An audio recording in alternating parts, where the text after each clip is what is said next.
Hello my dear farmers, எல்லாரும் எப்படி இருக்கீங்க? எல்லாரும் நல்லா இருப்பீங்கன்னு நினைக்கிறேன். லைவ் ஸ்டாக் எக்ஸ்போர்ட்ன்றது பார்த்தீங்கன்னா க்ரோத்தில் இருக்க ஒன் ஆஃப் த பெஸ்ட் பிஸ்னஸாக வந்து கருதப்படுது. கால்நடைகளிடமிருந்து பெறக்கூடிய பொருளை பார்த்தீங்கன்னா ஏற்றுமதி செய்கிறது மூலமாக அது மூலமாக நிறைய வருமானம்ன்றது வந்து நமக்கு கிடைக்கும். இந்தியாவை பொறுத்த வரைக்கும் பார்த்தீங்கன்னா பால் உற்பத்தியில் முதன்மையான நாடாக இருக்கிறது.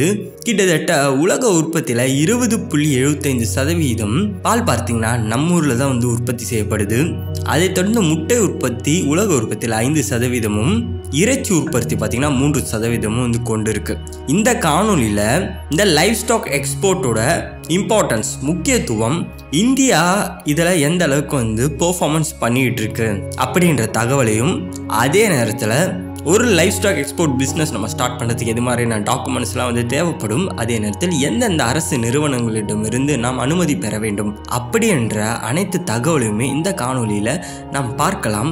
அதற்கு முன்பு விவசாயம் சார்ந்த தகவல்களை அறிவியல் பூர்வமான முறையில் தெரிந்து கொள்ள டெக்குரோனை சப்ஸ்கிரைப் பண்ணுங்கள்.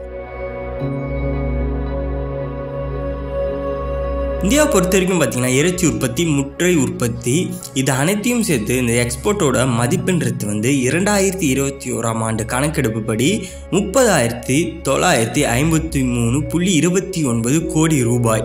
இந்த அளவிற்கு பார்த்தீங்கன்னா animal husbandry and livestock products, கால்நடை வளர்ப்புலேருந்து பெறக்கூடிய பொருளை ஏற்றுமதி செய்தே வந்து வருமானம் வந்து ஈட்டியிருக்காங்க. என்னவெல்லாம் அதிக அளவில் வந்து ஏற்றுமதி செய்யப்பட்டதுன்னு பார்க்கும்பொழுது முதலில் பார்த்தீங்கன்னா வந்து எருமை மாடோட இறைச்சியை பார்த்தீங்கன்னா கிட்டத்தட்ட 24,613.24 கோடி ரூபாய்க்கு வந்து ஏற்றுமதி செய்திருக்காங்க. அதைத் தொடர்ந்து ஆடுகள், செம்மறி ஆடுகளோட இறைச்சியை பார்த்தீங்கன்னா 447.58 கோடி ரூபாய்க்கு வந்து ஏற்றுமதி செய்திருக்காங்க. இதுவே வந்து டெய்ரி ப்ராடக்ட்ஸ், பால் மூலமாக வந்து தயாரிக்கப்பட்ட பொருட்களை பார்த்தீங்கன்னா வந்து 2,928.80 கோடி ரூபாய்க்கும், கோழிகள், பவுல்ட்ரி ப்ராடக்ட்ஸை பார்த்தீங்கன்னா வந்து 529.80 கோடி ரூபாய்க்கும் வந்து வெற்றிருக்காங்க.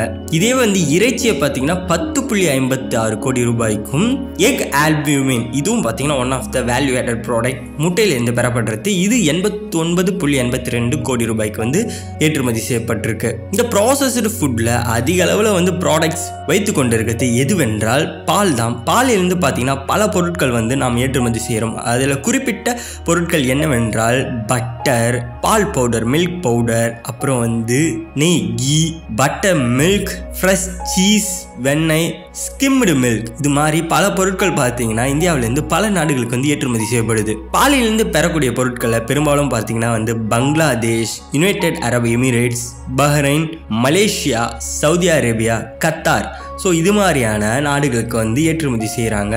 கிட்டத்தட்ட 1,08,711.27 மெட்ரிக் டன் வரைக்கும் பார்த்தீங்கன்னா இந்த பொருட்கள் வந்து ஏற்றுமதி செய்யப்படுது. இதனுடைய சந்தை மதிப்பு பார்த்தீங்கன்னா 2,928.79 கோடி ரூபாய். இதில் கேசின், இதுவும் பார்த்தீங்கன்னா பாலிலிருந்து பெறக்கூடிய ஒரு வேல்யூ ஆடட் ப்ராடக்ட்.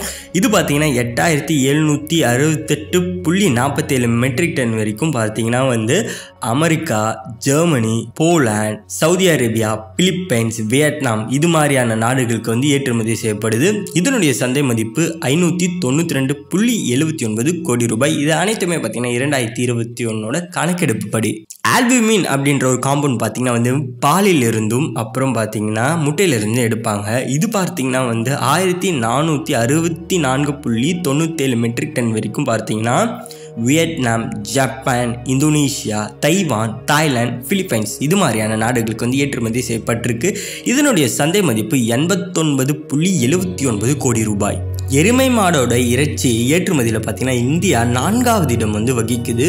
இங்கிருந்து பார்த்தீங்கன்னா Hong Kong, Vietnam, Malaysia, Egypt, Indonesia, இந்த நாடுகளுக்கு பார்த்தீங்கன்னா கிட்டத்தட்ட 11,075.193 மெட்ரிக் டன் வரைக்கும் பார்த்தீங்கன்னா எருமை மாட்டோட இறைச்சி வந்து ஏற்றுமதி செய்யப்படுது. இதனுடைய சந்தை மதிப்பு 24,613.24 கோடி ரூபாய். ஆடுகளோட இறைச்சியும் பார்த்தீங்கன்னா வந்து ஏற்றுமதி செய்யப்படுது. பெரும்பாலும் பார்த்தீங்கன்னா எந்த நாடுகளுக்கெல்லாம் வந்து ஏற்றுமதி செய்யப்படுதுன்னா United Arab Emirates, Qatar, Kuwait, Maldives, Saudi Arabia, Oman. 8,695.97 metric ton வரைக்கும் பார்த்தீங்கன்னா இந்த இறைச்சின்றது வந்து ஏற்றுமதி செய்யப்படுது. இதனுடைய சந்தை மதிப்பு 447.58 கோடி ரூபாய். இது அனைத்துமே 2021 கணக்கெடுப்பு படி. இந்த அளவிற்கு பார்த்தீங்கன்னா கால்நடை சார்ந்த பொருட்களில் இந்தியா என்பது வந்து ஏற்றுமதி செய்யப்படுது. இப்போ எந்தெந்த நிறுவனங்கள்லாம் வந்து இந்த மாதிரி ஏற்றுமதி செய்யக்கூடிய வேளாண் பொருட்களுக்கு வந்து உதவுகிறதுன்னு பார்க்கும்பொழுது பார்த்தீங்கன்னா முதலில் வந்து APEDA agriculture processed food export development authority. இது பார்த்தீங்கன்னா டிசம்பர் 1975 ஆண்டு வந்து தொடங்கப்பட்டது. இந்த நிறுவனம் பார்த்தீங்கன்னா வந்து நம்ம ரெஜிஸ்ட்ரேஷன் பண்ணுறதுக்கும் இந்த எக்ஸ்போர்ட் பிஸ்னஸில் அது தொடர்ந்து பார்த்தீங்கன்னா நிறைய ஸ்கீம்ஸ் வந்து ரன் பண்ணிகிட்டு இருக்காங்க. இது மட்டும் இல்லாமல் நம்ம எக்ஸ்போர்ட் செய்கிற இந்த ப்ராடக்ட்ஸுக்கான ஸ்டாண்டர்ட்ஸ் ஸ்பெசிஃபிகேஷன் இப்படி அனைத்துக்குமே வந்து இவங்க தான் வந்து பொறுப்பு. இதே நேரத்தில் இன்ஸ்பெக்ஷன், அதாச்சும் இறைச்சி சார்ந்த பொருட்களை வந்து நம்ம உற்பத்தி செய்கிறோன்னா ஸ்லாட்டர் ஹவுஸில் வந்து இன்ஸ்பெக்ட் பண்ணுவாங்க, ப்ராசஸிங் பிளான்ட்டில் இன்ஸ்பெக்ட் பண்ணுவாங்க, சேமிப்பு கூடங்களிலும் பார்த்தீங்கன்னா வந்து இவர்கள் மேற்பார்வையிடுவாங்க. இதை தொடர்ந்து இவைகளை வந்து பேக்கிங் செய்வதற்கும் வந்து பார்த்திங்கன்னா சப்போர்ட் வந்து கொடுப்பாங்க. அதே நேரத்தில் வந்து வெளிநாடுகளில் மார்க்கெட்டிங் செய்வதற்கும் வந்து சப்போர்ட் கொடுக்குறாங்க. ப்ரொமோஷன் ஒர்க்கையும் பார்த்திங்கன்னா வந்து பண்ணுறாங்க. அதே நேரத்தில் வந்து ட்ரைனிங்கும் பார்த்தீங்கன்னா வந்து நிறுவனங்களுக்கு வந்து கொடுக்குறாங்க. ஸோ இது மாதிரி வந்து பார்த்தீங்கன்னா பல வேலைகளில் வந்து அப்பேடான்றது வந்து ஈடுபட்டு இருக்கு. முக்கியமாக பார்த்தீங்கன்னா வந்து meet and meet products, poultry and poultry products, dairy and dairy products, இந்த 3 ப்ராடக்ட்ஸுமே பார்த்தீங்கன்னா ஃபுல் அசிஸ்டன்ட் என்பது பார்த்தீங்கன்னா அப்பேடா கிட்டேருந்து நமக்கு கிடைக்கும். இதோட இல்லாமல் பார்த்தீங்கன்னா அப்பேடாவோட ஹெட் ஆஃபீஸ் வந்து டெல்லியில் இருக்குது. இதோட ரீஜனல் ஆஃபீஸஸ் பார்த்தீங்கன்னா வந்து இந்தியாவில் 15 இடங்களில் வந்து இருக்கிறது. Directorate General of Foreign Trade, Minister of Commerce and Industry, Government of India வந்து என்ன சொல்கிறார்கள் என்றால், இது மாதிரி வந்து நாம் எக்ஸ்போர்ட் பண்ணுறோம் agriculture products, agriculture based products பார்த்தீங்கன்னா அவை அனைத்துமே வந்து அப்பேடா ரிஜிஸ்டராக வந்து இருக்கணும். அந்த பிளான்ஸ்லேருந்து தான் பார்த்தீங்கன்னா நம்ம வந்து எடுத்துக்கொண்டு எக்ஸ்போர்ட் செய்ய முடியும் அப்படின்னு சொல்கிறாங்க.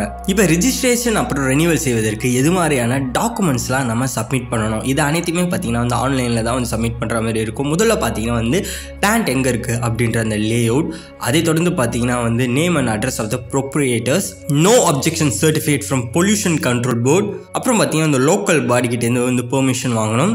அப்புறம் பார்த்தீங்கன்னா வந்து list of registered veterinarians, list of laboratory technologies, copy of valid AACP certificate, அப்புறம் பார்த்தீங்கன்னா எஃப்எஸ்சியோட licence copy, water testing report, copy of authorisation of one of the directors, அந்த கம்பெனியோட டைரக்டர் வந்து அத்தரைஸ் பண்ண ஒரு copy, proof of submission of export returns to APEDA in case of existing exporters, copy of video photo album of the plant. So அந்த இடத்த ஒரு photo எடுத்து அதாவது நம்ம பிளான்ட்டை ஃபோட்டோ எடுத்து வந்து சென்ட் பண்ணணும். அதே நேரத்தில் பார்த்தீங்கன்னா வந்து சிசிடிவி அங்கே ஃபிக்ஸ் பண்ணியிருக்கா அப்படின்ற ப்ரூஃபையும் சப்மிட் பண்ணுற மாதிரி இருக்கும். ஸோ இது மாதிரி பார்த்தீங்கன்னா இவ்வளோ டாக்குமெண்ட்ஸ் வந்து நம்ம சப்மிட் பண்ணி தான் வந்து ரிஜிஸ்டர் பண்ணுற மாதிரி இருக்கும். ஸோ இந்த எக்ஸ்போர்ட் பிஸ்னஸ்ன்றது வந்து கொஞ்சம் காம்ப்ளிகேட்டடான ப்ராசஸ் தான். அப்படியே பார்த்தீங்கன்னா நிறைய ஸ்கீம்ஸ் வந்து ரன் பண்ணுறாங்க. ஸோ இது மாதிரி எக்ஸ்போர்ட் பிஸ்னஸில் ஈடுபடணும்னு நினைக்கிறவங்களுக்கு அதில் குறிப்பிட்டு பார்த்தீங்கன்னா வந்து quality development, market development, infrastructure development, transport assistance, so இது மாதிரி இது அனைத்துக்குமே பார்த்தீங்கன்னா நிறைய ஸ்கீம்ஸ் வந்து ரன் பண்ணிட்டு இருக்காங்க. இதுவே வந்து நம்ம மில்க் ப்ராஜெக்ட் வந்து பண்ண போகிறோம், டெய்ரி ப்ராஜெக்ட் வந்து பண்ண போகிறோம் அப்படின்ற பட்சத்தில் அதற்கு பார்த்தீங்கன்னா எந்த விதமான லைசன்ஸும் வந்து தேவைப்படாது. ஆனால் வந்து நம்ம ஒரு மெமரண்டம் மட்டும் செக்ரட்டரி ஆஃப் இண்டஸ்ட்ரியல் அப்ரூவல்ஸ்க்கு வந்து சப்மிட் பண்ணுற மாதிரி வந்து இருக்கும். அதுக்கடுத்து பார்த்தீங்கன்னா நம்ம இன்னும் ஒரு சில டாக்குமெண்ட்ஸ் வந்து சப்மிட் பண்ணுற மாதிரி இருக்கும். Under milk order 1992 minister of food processing இண்டஸ்ட்ரியும் பார்த்தீங்கன்னா வந்து நிறைய சப்போர்ட் வந்து கொடுத்துக்கிட்டு தான் இருக்காங்க. இது மாதிரியான ப்ராசஸ்டு அக்ரிகல்ச்சர் பேஸ்டு ப்ராடக்ட்ஸ் எல்லாத்துக்குமே நம்ம வந்து இப்போ ஒரு ப்ராசஸிங் பிளான்ட் வந்து செட்டப் பண்ணுறோன்னா என்னென்ன ரெக்யர்மெண்ட்ஸ்னு பார்த்தீங்கன்னா வந்து சுத்தமான சுற்றுச்சூழல், க்ளீன் என்விரான்மெண்ட், வாட்டர் ஃபெசிலிட்டி வந்து இருக்கணும். அதே நேரத்தில் ரா மெட்டீரியல் அவைலபிலிட்டின்றது வந்து இருக்கணும், பேக்கேஜிங் மெட்டீரியல் வந்து இருக்கணும். ஸோ இது மாதிரி எல்லா ரெக்யர்மெண்ட்ஸுமே வந்து நம்ம கம்ப்ளீட் பண்ணால் தான் நம்மளால் வந்து ஒரு ப்ராசஸிங் யூனிட் வந்து செட்டப் பண்ண முடியும். இப்படி ப்ராசஸிங் யூனிட்டோட இந்த ப்ரொசீஜர்லாம் வந்து கம்ப்ளீட் பண்ணிட்ட பிறகு நம்ம எக்ஸ்போர்ட் வந்து பண்ண போகிறோம். இதற்கு பார்த்தீங்கன்னா எந்த நிறுவனம் வந்து இன்வால்வ் ஆகுதுன்னா Export Inspection Council, Minister of Commerce and Industry, Government of India. So இது பார்த்தீங்கன்னா ஒரு சர்டிஃபிகேஷன் பாடி. இது என்ன செய்யும்னா இந்தியாவிலேருந்து ஏற்றுமதி செய்யக்கூடிய அனைத்து பொருட்களும் நல்லா குவாலிட்டியாக இருக்கா, சேஃபாக இருக்கா அப்படின்றத வந்து அசஸ் பண்ணி சர்டிஃபிகேட் பண்ணுவாங்க. இதோட ஹெட் ஆஃபீஸ் வந்து டெல்லியில் லொக்கேட் ஆகிருக்கு. குறிப்பாக பார்த்தீங்கன்னா வந்து dairy products, honey, egg products, அப்புறம் பார்த்தீங்கன்னா இறைச்சி, மீட் ப்ராடக்ட்ஸ், பவுல்ட்ரி ப்ராடக்ட்ஸ், கோழியிலேருந்து பெறக்கூடிய பொருட்கள், அதுக்கடுத்து பார்த்தீங்கன்னா வந்து fishery products, animal KCN, gelatine. So இது மாதிரி பல ப்ராடக்ட்ஸுக்கு பார்த்தீங்கன்னா வந்து சர்டிஃபிகேஷன்றது வந்து கொடுக்கப்படுது. ஸோ இதோட அந்த ஆஃபீஸஸ்லாம் பார்த்தீங்கன்னா சென்னை, டெல்லி, கொச்சி, கல்கட்டா, மும்பை இது மாதிரியான இடங்களில் வந்து இருக்குது. லெபார்டரி செக்கப்பும் பார்த்தீங்கன்னா இவர்கள் வந்து செய்வார்கள். எதற்குன்னு பார்த்தீங்கன்னா வந்து நோய் பரவுதல் வந்து இருக்கக்கூடாது. அதே நேரத்தில் பார்த்தீங்கன்னா அனிமல் ஹெல்த் கண்டிஷன் வந்து பார்ப்பாங்க. ஸோ இது மாதிரி வந்து நிறைய செக்கப் பார்த்தீங்கன்னா எக்ஸ்போர்ட் இன்ஸ்பெக்ஷன் கவுன்சில் வந்து பண்ணுவாங்க.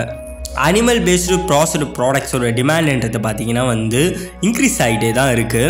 ஸோ இதனால் பார்த்தீங்கன்னா இது மாதிரி இன்ஸ்பெக்ஷன்லாம் வந்து முக்கியமாக வந்து கருதப்படுது நம்மளோட குவாலிட்டியை வந்து குளோபல் மார்க்கெட்டில் வந்து நிரூபிக்கிறதுக்கு. இதனால் பார்த்தீங்கன்னா இந்த பிஸ்னஸில் வந்து ஈடுபடணும்னு நினைக்கிறவங்க இதோட நாலேஜை பார்த்தீங்கன்னா நல்லா வந்து இம்ப்ரூவ் பண்ணிக்கிட்டே வந்து இருக்கணும்.